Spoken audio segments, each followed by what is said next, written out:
TMZ. TMZ. God, I love them. We are chatting with TMZ. You know Are what they TMZ ready to stands talk for? to us? What? You know what TMZ stands for? What does it stand for? I believe we can ask them to, I might be wrong about this. I'm pretty sure it stands for 30-mile zone. 30-mile zone. Yeah. Is that where they're like located? I think it is in reference to, this would be a good question for them. I think it is in reference to like this idea that it's like there's like an intersection and the 30-mile zone is like where everything happens. It's this idea of like anything that's happening in Hollywood happens within the 30-mile zone. But I think they're the right person to ask. Okay. But I could, wait. Mr. Michael Babcock. Michael, is that right? Is that The correct? 30-mile zone. Jake, that's exactly right. And by the way, the hair is fantastic. I mean, from a guy who is from New Jersey who puts so much stuff in it, it's looking great. But I was saying yours looks all natural, but yours looks fantastic. Though. Oh well, I mean, all natural from. I mean, it's not dyed, but I've got enough. I've got like, I don't know how much hair product in here Listen, right dude, I'm from Texas. You know what they say? You are closer to God, my friend. It is tall and it is touching the heavens as it should. You guys are both very blessed with your hair. Okay. I mean, I could just do it. We could just talk about each other for the whole segment. Apparently they want us to talk about other things, but I'm okay with just complimenting Michael for the next 15 minutes. I'm actually okay with that too, but we got to talk about I'm okay Cardi with B. it too.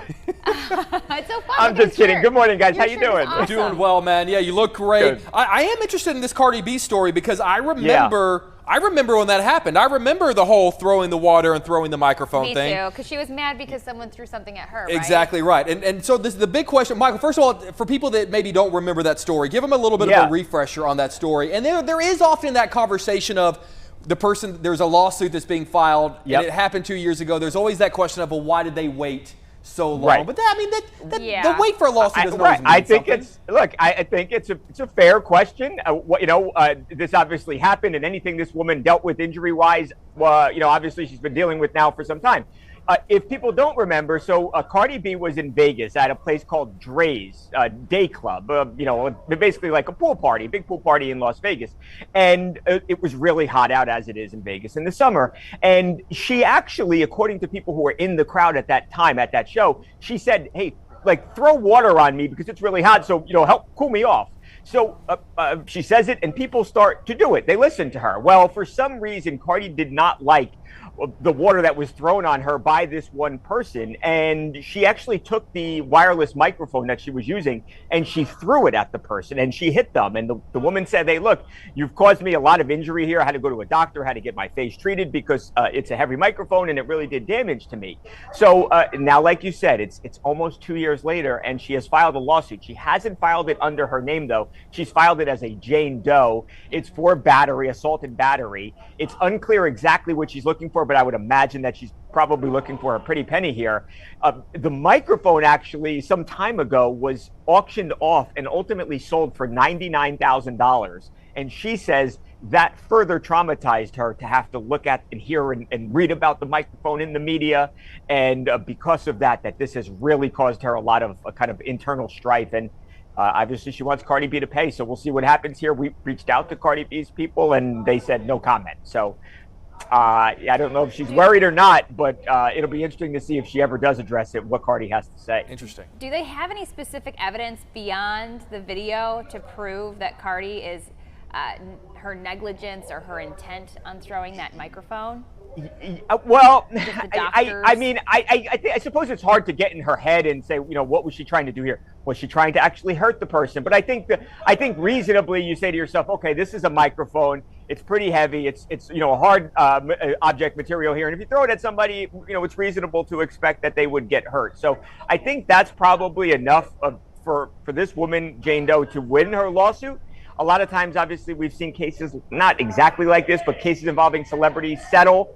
And I would not be shocked if ultimately that happens here. If Cardi's people just determine, hey, look, you've got a lot of money. Let's keep your name, the bad publicity out of the press. Let's just settle, and this woman will go away, and everyone can kind of go their separate ways. So I wouldn't be shocked if that happens, but at this point, obviously, it has not yet happened. I'm curious about, you mentioned them selling the microphone for such a massive amount of money. Are they trying to argue? I mean, she's saying that really sort of traumatized me. That they is the argument that they're making a joke out of this, that they went as far as selling the microphone. Exactly. That's exactly right. And by the way, the person who sold the mic said that they gave the money to charity, to the Wounded Warriors and another charity that's escaping me right now. But anyway, he donated the money. So, but yeah, that's exactly the point that she says. She's like, look, this thing happened to me. First of all, it hurt me. It was embarrassing in front of all of those people as I'm there, and Cardi hits me with a microphone, and then to have to watch this, everyone's talking about the microphone that hit the woman that Cardi threw was being auctioned off, and I think she says it just further traumatized her, which I could see that. So. Look, was it just another person at the concert that found the microphone on the ground, grabbed it, and ran? Yeah. That's a good question. I do believe that it's essentially just a lucky person that had this microphone on the ground and picked it up and said, okay, I'm going to put this in my pocket. And, we'll auction this thing off at $99,000, if you can believe that. It seems like a lot of money. And all to charity. I mean, that's a good thing. Yeah, that's great. Right. Hey, that's good. How do you like think that, right? this is going to end? Do you think that Cardi is going to respond? Do you think she's going to I would give some guess money? that it ends in a set. I think this woman probably's got a pretty solid case here. It's on video, so I would imagine that I would think she would settle. But yeah, maybe she says, hey, I'm going to make a point and I'm going to fight this thing through even if I lose it, and that's a possibility too. But yeah, I would guess settlement. You mentioned that you guys reached out to Cardi B and her reps, and you received the beloved response, no comments. What is the ratio when you guys reach out? Because I know you guys are constantly fact checking and reaching out to publicists and reps and everything. What's the ratio of actual responses to no comment? Well, you get a lot of people who just don't respond at all. But I think it depends on what the story is, and if responding would help their client. A lot of times it pays for the publicist to just not say anything. Sure. And that's how they can best rep their client. But a lot of times, especially when it's something is, bad, look, in this case, what would Cardi B's reps have said? She threw the microphone. We've watched her do it. We know this woman got hurt. We saw injury photos. So there's not really too much of a defense here. It doesn't seem like this woman did anything wrong. So I think in this situation, it's an active lawsuit. It's a pending lawsuit. Why say something that could then be used against you in court?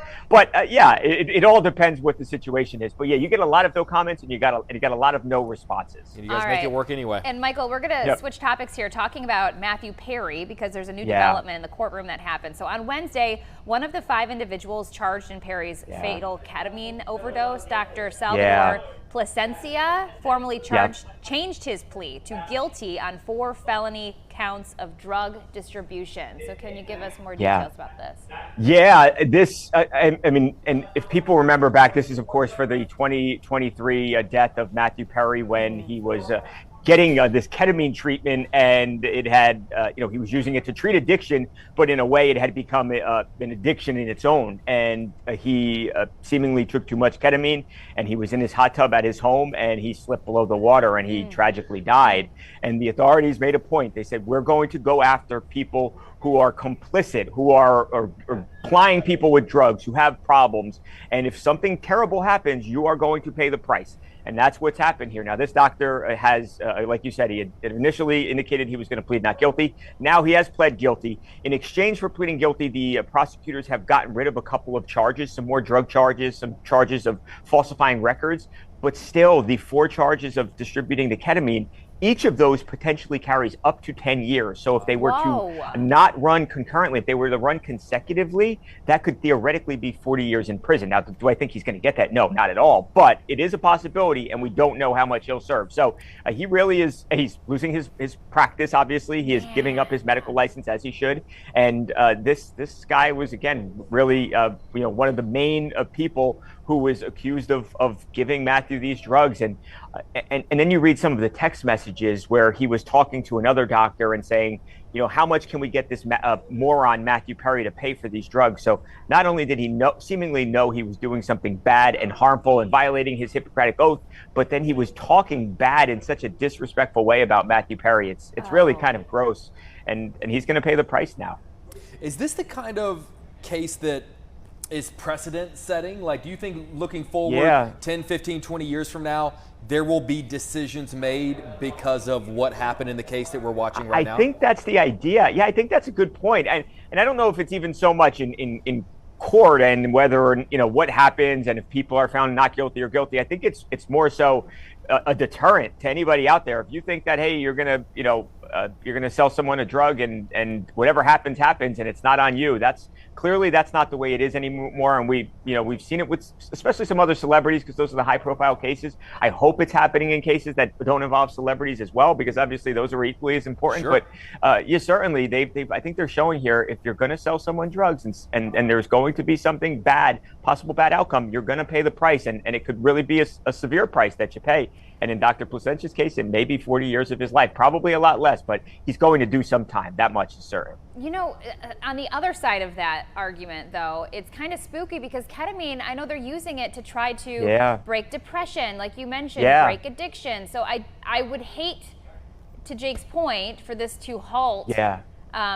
Experimenting with these drugs and these doctors who are really trying to make moves to help I think that's a good people. point too. Right, you don't want to go so far that you actually cease the use of what is seemingly an effective therapy. I think with Matthew Perry, I think it got to the point where he started then going around the doctors and other places and found kind of shady doctors to give him more than he should have taken for a therapeutic amount, a therapeutic dose. I think that was the issue. Wow. This is fascinating. I have a feeling this is going to be a conversation that goes on for a while. And as it does, we know that we can chat with the good folks at TMZ like you, Michael. We love you, brother. Anytime.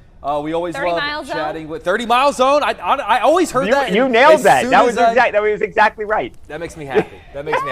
Michael, we love you, brother. Thank you for again. taking the time, man. We always love chatting with you. Hopefully it won't be too long. We'll get to chat with you again.